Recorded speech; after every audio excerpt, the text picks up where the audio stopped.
তাবলীগ অত্যন্ত শান্তিপ্রিয় ব্যক্তিদের একটা সংগঠন। দায়টা তারাই নিবে যারা এই শান্তিপ্রিয় মানুষদেরকে অশান্ত করে তুলেছে। মামুনুল হক সাহেব এইখানে দাঁড়িয়ে এই বক্তব্য দিয়েছে যে তুরাগ নদী রক্তে লাল করে দিব, তবু টঙ্গী ইজতেমা ময়দান আমরা হাতছাড়া করব না।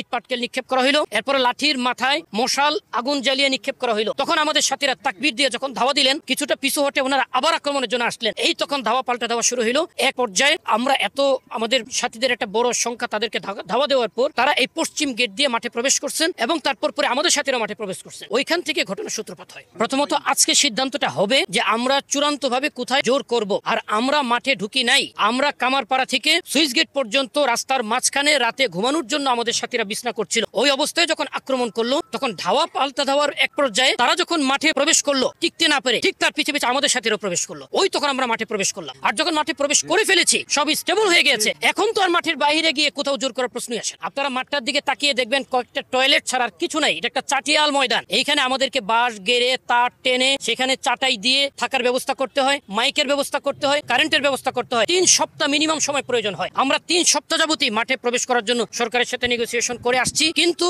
যখন সব নাকের ডগায়, তখন আমরা এতটুকু অনুমতি চেয়েছি যে আজকে তো 10টায় ফয়সালা হবে, ফয়সালা হলেই যেন আমাদের কাজ শুরু হয়ে যায়। তো আমাদের সাথীদেরকে আমরা ডিয়াবাড়িতে অন্তত একত্রিত করে রাখবো। ওই ডিয়াবাড়িতে সকাল সকালই সাথীরা চলে যাবে, রাতে এসে শুধু রাস্তায় অবস্থান গ্রহণ করলো। এতেই তারা উস্কানি দিয়ে এই পরিস্থিতি সৃষ্টি করলো। এখানে আমাদের কিছু করা ছিল না। আচ্ছা, পরবর্তী কি ফয়সালা হবে সেটা আজকে 10টার বৈঠকের পরে আমরা জানতে পারবো ইনশাআল্লাহ। এটা আমরা এখনো জানতে পারিনি।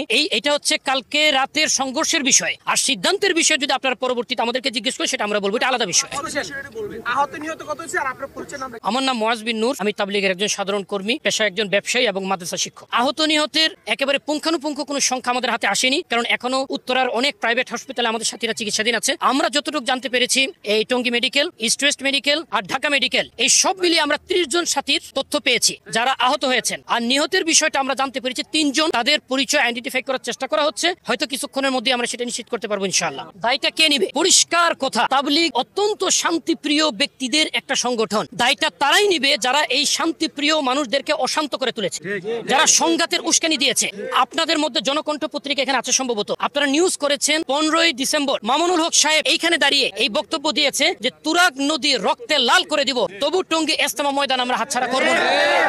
আপনারা আরো নিউজ করেছেন জুনাইদ আল হাবিব সাহেব, তিনি বলেছেন সারা বাংলাদেশে আগুন জ্বলবে, সারা বাংলাদেশকে অচল করে দিব। এই কথাগুলি যারা বলে মানুষকে উস্কানি দিয়ে আজকে এই ঘটনার অবতারণা করেছেন, এই ঘটনার জন্য তারাই দায়ী।